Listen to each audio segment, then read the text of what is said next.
le quotidien, le verset du jour. Romains chapitre 12, le verset 18, je cite. S'il est possible, autant que cela dépend de vous, soyez en paix avec tous les hommes. Fin de citation, glorifions le Seigneur. Le verset du jour nous rappelle l'importance de la paix et de l'harmonie dans nos relations avec les autres.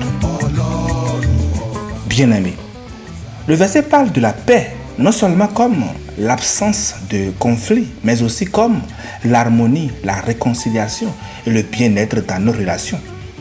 L'expression « autant que cela dépend de vous » souligne que nous ne pouvons pas toujours contrôler les actions des autres, mais nous pouvons contrôler notre propre attitude et notre propre réponse au conflit.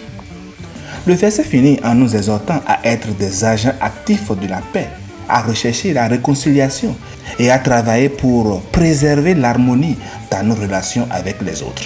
Chers amis, le sens profond du verset est que nous sommes appelés à être des agents actifs de paix. Nous devons faire tout ce qui est de notre pouvoir pour préserver l'harmonie et la réconciliation dans nos relations avec les autres, que ce soit nos proches, nos amis, nos collègues ou même nos ennemis. Cela implique d'adopter une attitude d'humilité, de pardon et d'amour envers les autres, même lorsque nous sommes confrontés à des désaccords ou à des conflits. Bien aimé, les relations au sein du travail, de la famille et avec nos amis ne sont pas toujours faciles. Nous pouvons hélas à un moment donné, avec nos proches, ne pas être en accord sur un ou plusieurs sujets. Et ce désaccord peut parfois entraîner des tensions et même des disputes. Une relation qui avait bien commencé et qui se finit mal juste à cause d'une incompréhension, hélas. Peut-être que toi aussi, qui m'écoutes, tu as vécu ce genre de situation et qu'au fond de ton cœur, tu es triste d'avoir brisé une relation qui t'était chère juste à cause d'une incompréhension. Vous savez, certaines situations non réglées produisent de la rancune dans le cœur. Pendant combien de temps vas-tu garder la rancœur qui te ronge, la rancune au fond de ton cœur? As-tu déjà pensé à te réconcilier avec tes ennemis? Bien-aimés, aujourd'hui, combien de couples divisés, de familles divisées, d'amitiés brisées juste à cause d'une incompréhension? Pourquoi ne pas essayer encore le dialogue pour arranger cette situation? Certaines personnes préfèrent fuir et hélas, par la suite, elles souffrent de voir la relation qui a été brisée. De meilleurs amis, la personne qu'on aimait si tant devient alors notre pire ennemi. Oh, mais l'apôtre Paul nous dit dans le verset du jour, « S'il est possible, autant que cela dépend de vous, soyez en paix avec tous les hommes. » La paix a toujours un prix, chers amis. Parfois, elle nous coûte notre orgueil. Souvent, c'est notre égoïsme que nous devons sacrifier. Et pour préserver la communion, nous devons nous efforcer d'être souples et nous adapter aux autres et de donner la priorité à leurs besoins. La 7e béatitude de notre Seigneur Jésus-Christ pourrait être paraphrasée ainsi.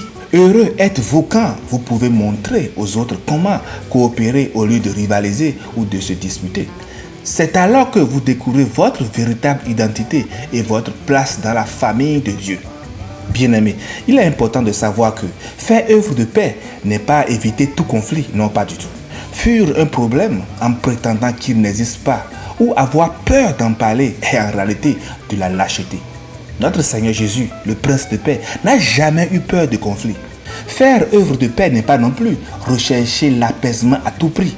Jésus ne nous demande pas de toujours céder, de nous comporter comme un paillasson et de laisser les autres nous bafouer, non pas du tout.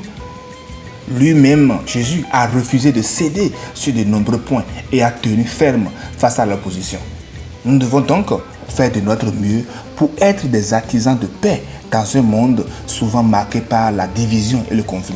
Et si c'était le temps pour toi, cher ami, de te réconcilier, de prendre la décision de pardonner, et si c'était le temps pour toi, cher ami, de renouer contact avec certaines relations brisées, lorsque tu décides de pardonner avec ton cœur, Dieu te donne sa paix et il essuie tes larmes de tes yeux et il pense tes blessures. Car, comme le dit le verset 19 du chapitre, ne vous vengez point vous-même, bien-aimés, mais laissez agir la colère, car il est écrit, à moi la vengeance, à moi la rétribution, dit le Seigneur.